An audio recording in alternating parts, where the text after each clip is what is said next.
All right. We are back for another live stream. Sunday night. What else could be better than to actually have a very cool live stream? All right. So, looking at the stats here, we have, let's see here, excellent connection. Let me see if I can hear myself. So, yes, we are in fact live with audio, so that's always a good thing. All right, so I'll take this off. Hopefully, I won't need it for now. And yeah, so welcome to my live stream test. So if you're watching this, there's nothing to watch. I am just testing out all of this stuff, hoping to get it right at some point, and and be able to continue to do this for other people, in fact. All right, so the first thing I want to do is I want to show what we have going on here today. I think that's always fun to see. And again, it allows me to test some things out here. All right, so I'm going to switch to cam number 2 so that you can see some of the things that we have going on here. So we're using that camera for this shot. And starting from my right, we have the iPad running Mix Effect. We have the MacBook Pro running basically everything else.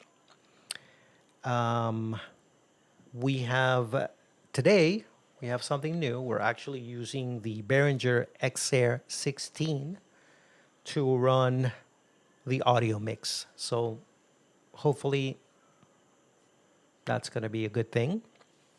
And then we have on this side, let me just come over here so that you can see what's going on here with the ATEM Mini Extreme ISO, which allows me to basically do this whole thing, right? So even the audio is connected to the ATEM. So that's a good thing because if I had the audio connected some other way, it would just be one more thing to worry about. Still is, but you have to be very wary of the audio signal chain. All right. So that's basically what's going on here in the studio.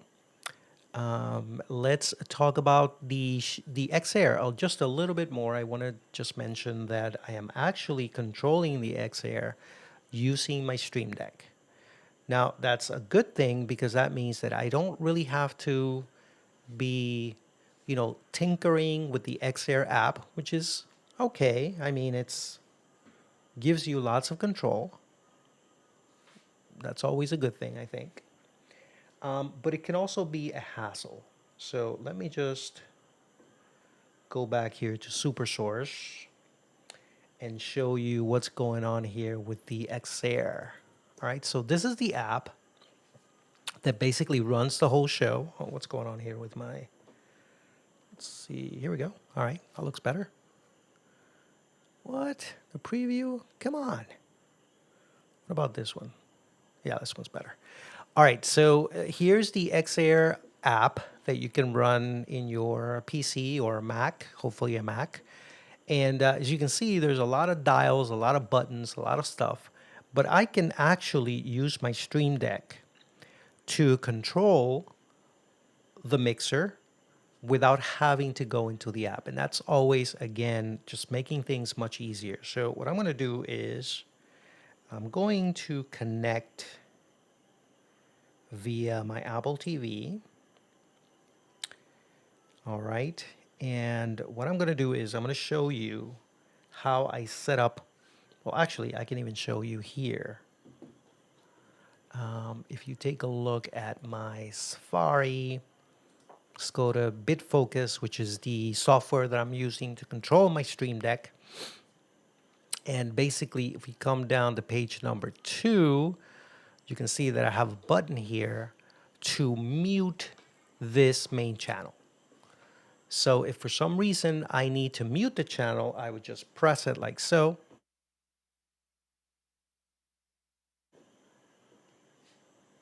And the channel is muted. And now it's not muted, right? It's unmuted because I pressed the button again. So basically, I have a lot of control using my Stream Deck, and I don't have to, switch back to the app and tinker, try to find the right channel. So this is super useful, but it does require you to think ahead of time a use case for this particular mixer, right? And once you understand how you're going to use it, then you can go ahead and set it up using your companion app. All right, so let's go back here to me.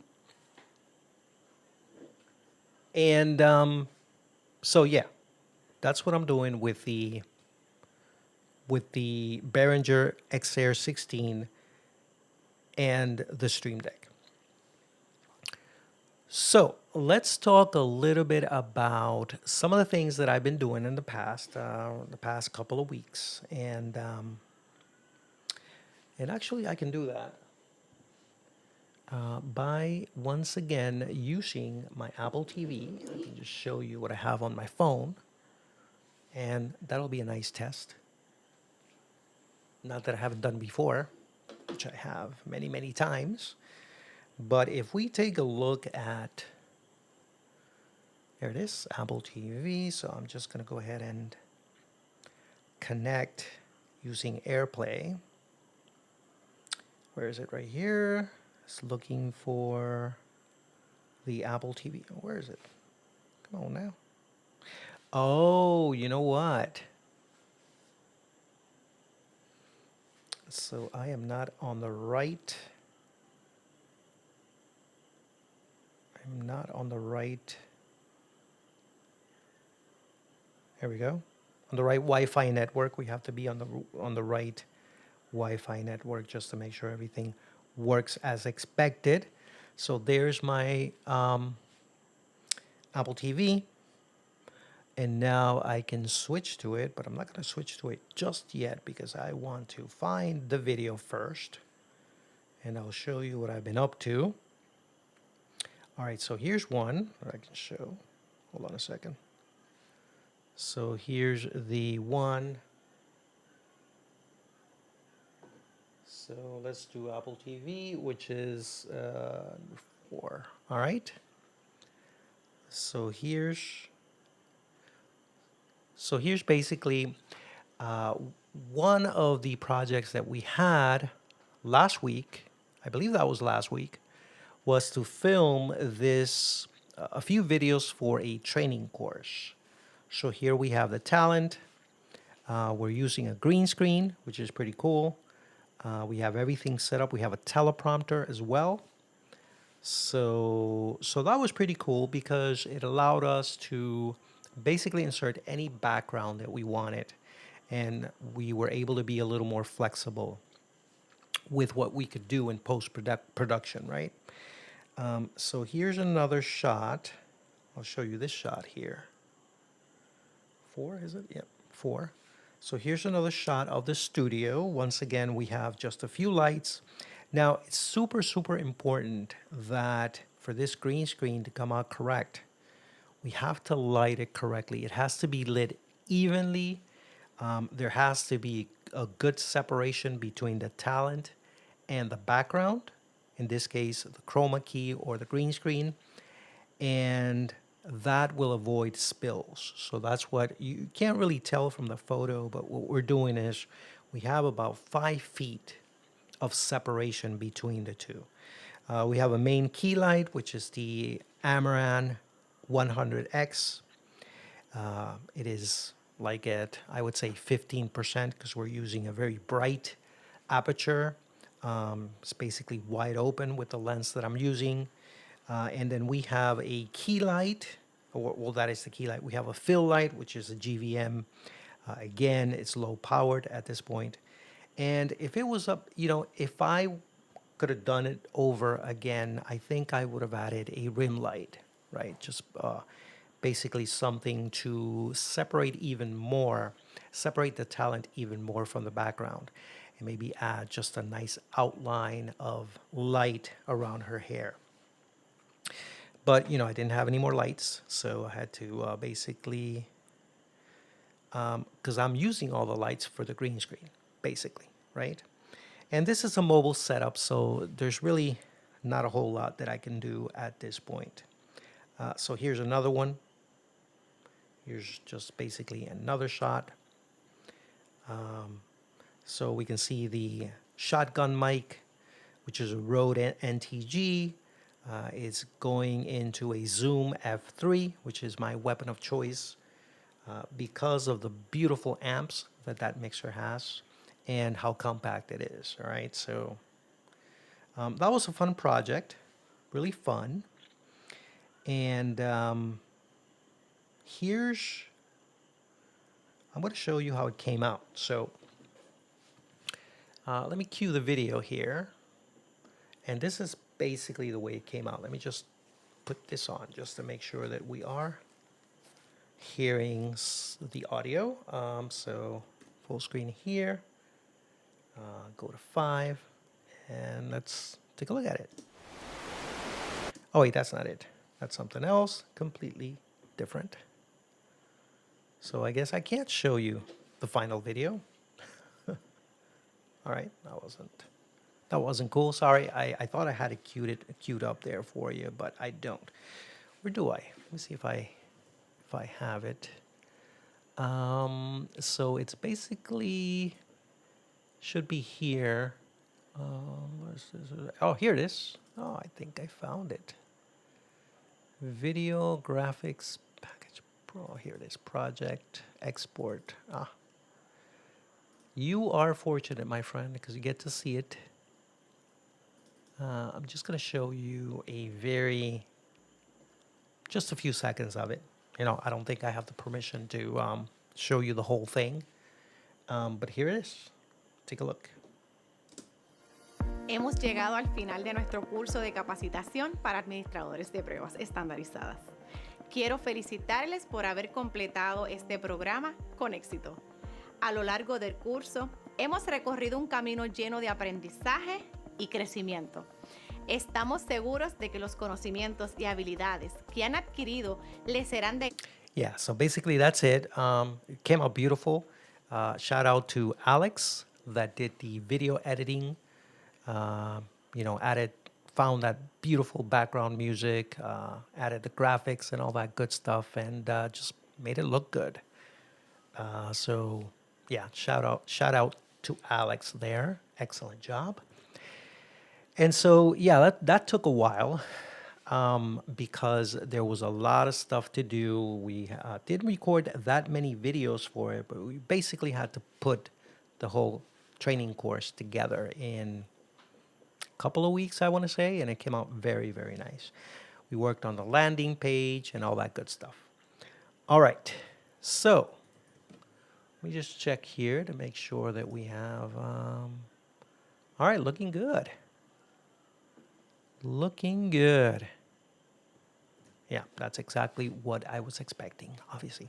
So another nice project that I worked on, I'm still working on it actually, is a video editing, not video editing, but a wedding video. So we recently published the teaser for it, and we are trying like crazy to get the final film done. I just realized when I looked at it that I needed to get a few more shots.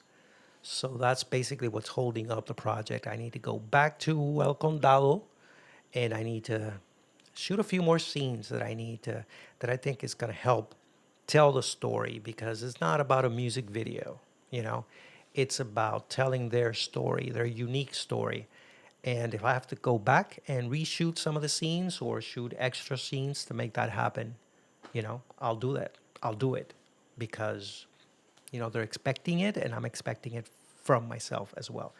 So let's take a look at the teaser. I think that's a fun video. Hopefully yeah, this is the one. Take a look. 5.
Yep, there you go. That's it. That's the teaser. And the film is coming soon, hopefully very soon. All right, so those are some of the things that we've been working on. Let's see, what is this thing here? Maybe I quit that. Yep, there you go. And always fun to work on wedding videos. I don't know why I like them so much because, well, I think one reason is that you get to spend time with the couple. I think that's super, super important. You spend time with a special set of people that have come together to celebrate, the love and the rest of their lives together. So they entrust a great responsibility on you, and like Stan Lee said, with great power comes great responsibility. So you want to make sure that that film is as close to perfect as possible. All right, so that's enough about that. Let's talk a little bit about my new future setup. Yeah, I like to talk about that just for a minute. So if you look at the setup that I have right now, which is this one, all right, you can see that I'm using a MacBook Pro M1. And I love this machine. I love this laptop. I love it because it's super portable, 14-inch laptop, and it's got awesome power, right? So I can do anything and everything right here. And as a matter of fact, even though my main driver is that iMac that I have there in the corner, I don't know if you can see it, but that is basically my main machine. The iMac is an i9. It's Intel, unfortunately. It's 27 inches of 5K glory. And I love the display. I think that is probably one of the biggest selling points for the iMac is that beautiful, beautiful display. It's super powerful for an Intel machine. So back in the day, it was, the latest and greatest. I loved it and it was super fast. But right now, this MacBook is much, much faster than my iMac.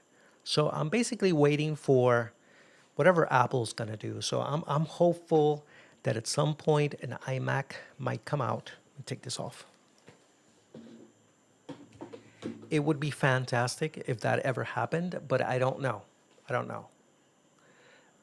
My friend Luigi tells me it's not going to happen because of basically the Mac Studio. The Mac Studio is like a replacement, I would say, for the iMac 27 inches because they also, launched the Studio display, which is 27 inches, is also 5K. And so if you put the two together, I mean, that is an iMac 27 inches. But, I'm hopeful that because obviously Apple has the 24-inch iMac, and I believe that is too small for me. So I'm on the fence, don't know exactly what I'm going to do, but here's a thought, and I'm going to share that with you. My next desk setup. So let me show you that. So here's the super source. There we go. And this is basically what I'm looking at. I'm looking at using my MacBook Pro as my main computer and then adding a couple of things here, or, well, really more than a couple. Adding an Apple Magic Keyboard. Now, I know that's a $200 keyboard. It's not peanuts. It's quite a bit of money. But it's got the Touch ID, man, and the Touch ID is super, super useful. And what I want to do is just basically close my laptop and run it in clamshell mode. And I need that Touch ID. So I'm thinking seriously about getting this Magic Keyboard. Not sure 100% yet, but that's a thought. The second item here is the external SSD drive. So I'm looking at the Crucial 4 terabytes. It is the X10 Pro series. And if you take a look at the specs for this, I think you're going to be blown away because, oh, great. Come on, man. What are you doing to me? Let me go back here. Let me set this up again. Let me go back to my wish list. And I call it my next desk setup. And I think we were looking at this one here. So go back to SuperSource. All right. So this is the SSD. As you can see here, as far as speed, this is just a speed demon. Look at this sucker. This is, let me see if I can find it. Oh, it was here. It was here. With speeds up to 2,000 megabytes per second, man, that is just super, super awesome. And I believe that's both write speeds up to, but that's also read speed. So basically, we're looking at a super fast external drive that you can use as your hard drive, basically. Okay, so I am definitely looking at that. Let me see what else here. Now, what I do want to talk about is the display. So the display that I have in mind is this BenQ Design View Designer. Does that make sense? Did they say design twice in the same name? It doesn't, but So the BenQ is a 27-inch monitor. This one is anyway. It's got a bunch of technology here to make it as accurate as possible. It is, as you can see here, it's got DCI-P3, HDR10. It's got 100% of the sRGB and Rec 709. So basically, it's got the works. And it's a 4K monitor, so it's not quite it's not a 5K monitor, so it doesn't quite have the resolution that the Studio Display has, but I think it's a really nice alternative. Now, it is a Thunderbolt 3 display, which means it's got a nice hub. You can daisy chain it. So if let's say that you were rich and you decided to buy two of them, and you can actually buy two of them because it's a $789. If you wait until it's on sale, you can basically buy two of these for the price of an Apple Studio Display. So that's not too bad. And I also want to say that one of the things that they boast is the ability to match your MacBook Pro display colors. So basically, when you connect your your MacBook Pro to this display, it's going to look the same or very close to looking the same. So I think that is a very nice feature. I don't think any other monitor comes close that is not an Apple monitor, obviously. But you do have to pay a hefty price here. So $789 is quite a bit of money. You know what I mean? For a 27-inch monitor. So I'm still thinking about it. But I think that if I was going to buy a non-Apple computer monitor, that is, it would probably be this BenQ. All right. Now this one also comes in 32 inches, but is 1,000 plus dollars. So basically $300 more for 3 inches. Is it 327.30 for 5 more inches? I don't know. I don't know if it's worth it, really. And I've been using 27 inches for the longest time, and I'm fine. I'm fine with it. I think that's all I need. So yeah, so this is the one. This is the one that I probably will end up purchasing. And what else? And finally, we have a hub. It's a CalDigit TS4, which is a Thunderbolt 4 hub. Now, the price is not nice. Talking about $400 for this hub. But if you think about it, when you look at the alternatives and the competition, they're also very expensive. So take a look at this beast. So first of all, in the front, you have, well, here it is. Let me just pop this up here. So what you have here is two USB-C in the front. You have a USB-A. You have the micro SD and the standard SD card. You have a headphone port, which is a standard 3.5 jack here. And in the back, you just have a whole bunch of, look at this, man. You've got 4 USB-A. You got 3 Thunderbolts. So one of them is going to be used up because that's what you're going to use to connect your computer. But you have 2 extra Thunderbolt 4. And they're also backward compatible. So if you have a computer that doesn't have Thunderbolt 4, then it just reverts back to Thunderbolt 3 speeds. But that means you get 2 extra Thunderbolt, plugs for one. So basically 2 for 1, and then 2 USB-Cs in the front. All right, and then you have an extra USB-C here in the back. You have a display port, 1.4. I don't really think, I wish they would just use HDMI, maybe 2.0. That would be even better than this silly display port, but it is what it is. You have the headphones. You have a specialized one for audio. Don't quite know exactly. But then here's another interesting feature is that it's got Ethernet, but this is a 2.5 gigabit Ethernet. So it is faster than your regular gigabit Ethernet. It is 2 times faster than that.